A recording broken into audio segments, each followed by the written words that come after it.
First of all, I'm really sorry I could not make this in person with you all in wonderful Milan. Life has been very busy of late as my wife and I welcomed our firstborn into the world 6 weeks ago. And I'm also in the middle of two camps away with the Scottish women's national football team as my new role as high performance manager.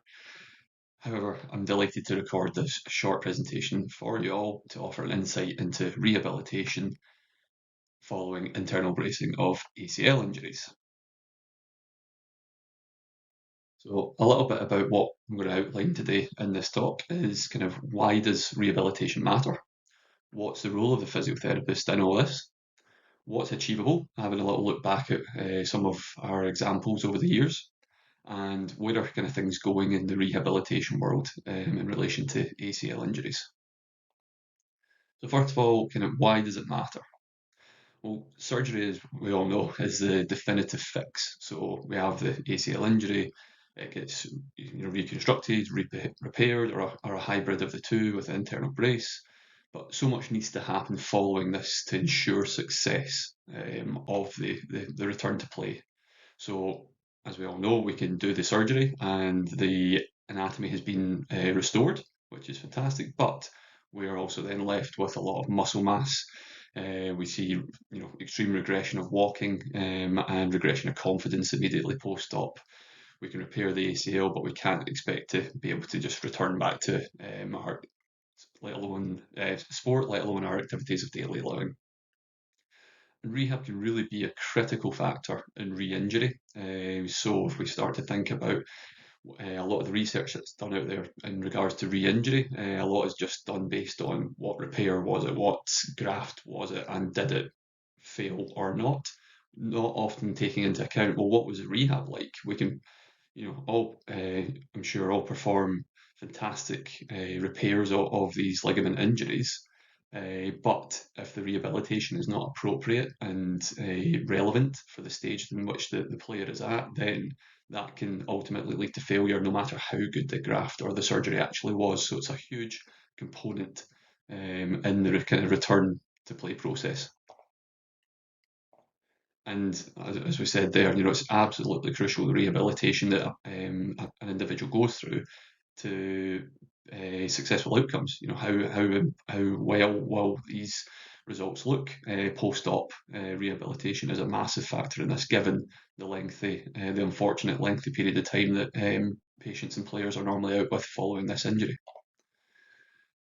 So the role of the physio in the rehab itself. Now, much is known and about the exercises at different stages, and some have been avoided at different stages. And that's not what I'm going to talk about here. That's been well documented. There's so many research papers out there. There's podcasts, you've got blogs, you've got your social media gurus these days, all talking about exercise prescription and setting it into little buckets, and that's great, and we all need to do that. But that's kind of well established.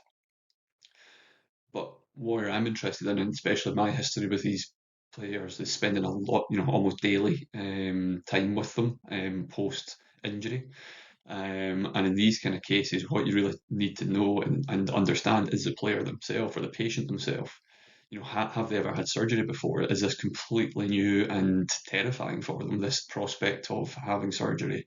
Are the patients, do we think they're, are they going to get fixated on the operated joint post-op? Get this almost, real anxiety over this operation and the knee post-op. And patients, like we often see, kind of struggle to trust that operated joint, especially in early stages. Is a huge role for the physio to try and overcome these hurdles in the early stage, especially gaining confidence in that joint that it's stable, it's going to handle what we're asking them to do is a massive part in the early rehabilitation process.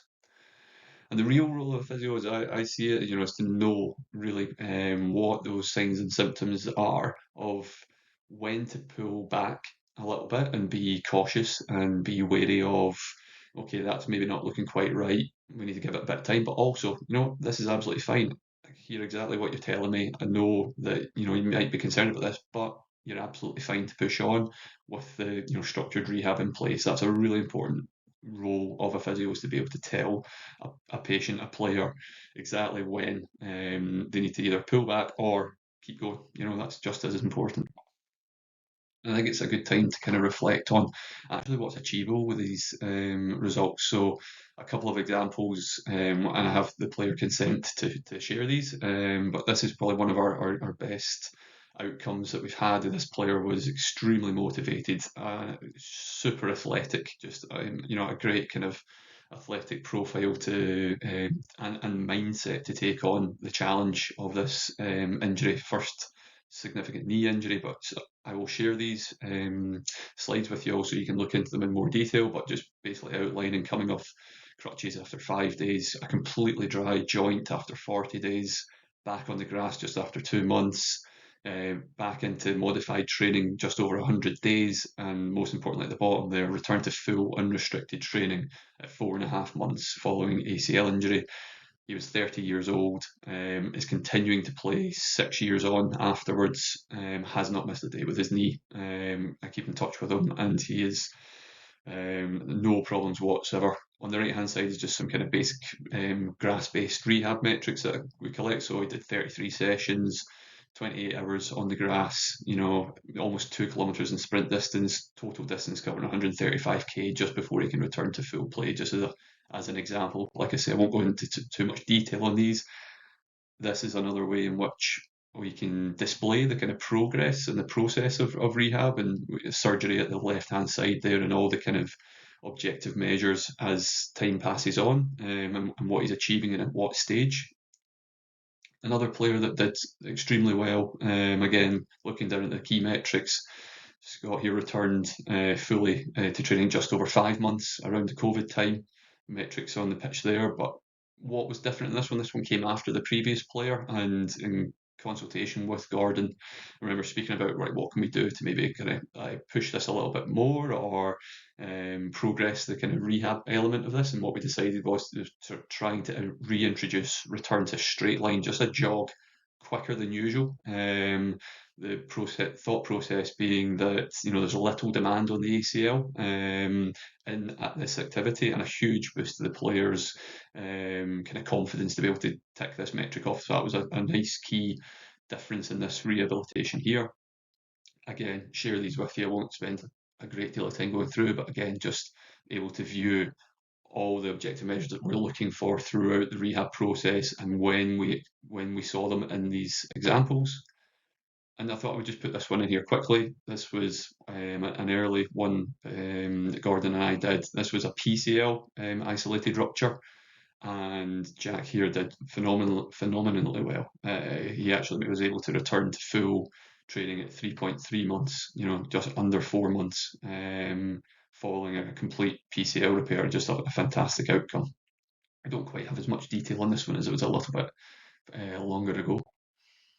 And so, where is the kind of rehabilitation side of things going? How do I see that kind of moving on? So, what I think is really key in all this, and so maybe some of the takeaways, is to really prioritize the early stage post-op. So, really, the idea of this is to set yourself up for success in the rest of rehab. So, the priorities in this stage for me are super clear. That's getting that joint dry and settled before really progressing on. We want full range of motion in that knee, and we want walking to be completely normal for the patient.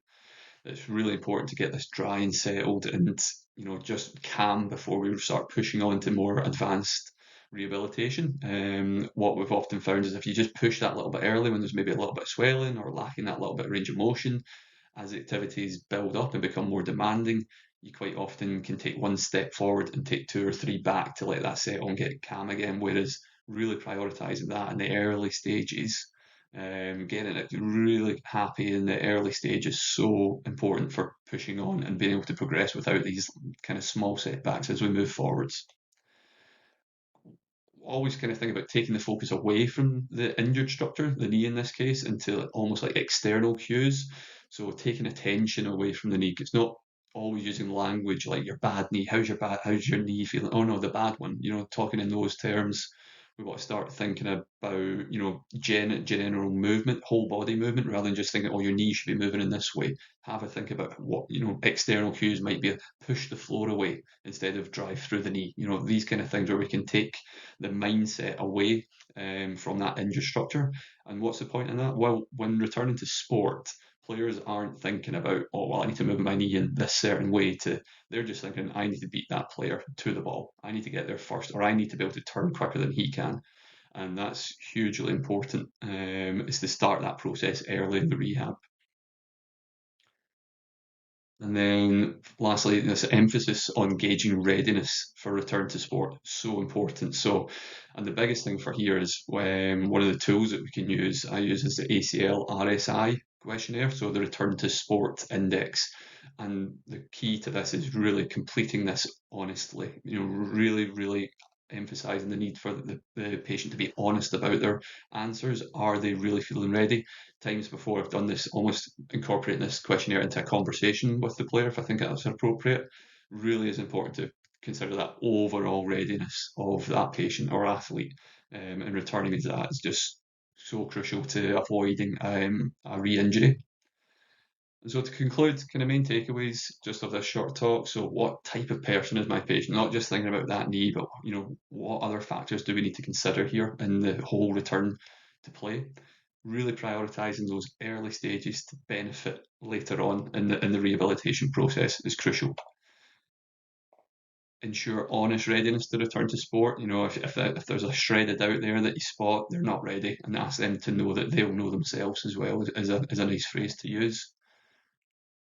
And really great results are attainable. We've done it before, and look forward to using more of these in the future. Thank you very much. Enjoy the rest of your week.